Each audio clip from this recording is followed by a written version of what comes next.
Welcome to melts and மவுத். ஒரு ட்ரெடிஷ்னலான sweet ரெசிப்பியை எஃபர்ட்லெஸ்ஸாக டேஸ்டியாக எப்படி பண்ணலான்னு பார்க்கலாமா?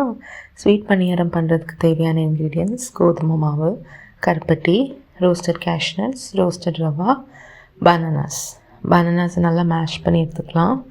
ஃபர்ஸ்ட் ஒரு பிளெண்டர் ஜாரில் கருப்பட்டி, கோதுமை மாவு, மேஷ்ட் பனானாஸ், அப்புறமா ஒரு pinch of salt, a little bit of cardamom போட்டு தேவையான அளவு தண்ணி ஊற்றி நல்ல ஒரு இட்லி பேட்டர் கன்சிஸ்டன்சிக்கு அடித்து எடுத்து வச்சுக்கலாம். அதை ஒரு பவுலில் எல்லாத்தையும் நல்லா ட்ரான்ஸ்ஃபர் பண்ணிவிட்டு அது கூடவே roasted rava and cashew nuts add பண்ணி நல்லா மிக்ஸ் பண்ணி வச்சுக்கலாம் சைடில். அப்புறமா ஒரு குழிப்பணியார சட்டியில் தேவையான அளவு கீ ஊற்றி அழகாக அந்த மாவை ஒவ்வொரு குழியிலையும் ஃபில் பண்ணி ஒரு சைட் குக் பண்ண விடலாம். நல்லா ஒரு சைடு குக் ஆனதுக்கப்புறமா எல்லா குழி பணியாரத்தையும் டாஸ் பண்ணி அடுத்த சைடும் நல்லா குக் பண்ண விடலாம். நல்லா சிம்மர் டு ஹை ஃப்ளேம்க்கு இடையில வச்சிங்கன்னா நல்லா ஒரு 5 மினிட்ஸில் குக் ஆயிரும்.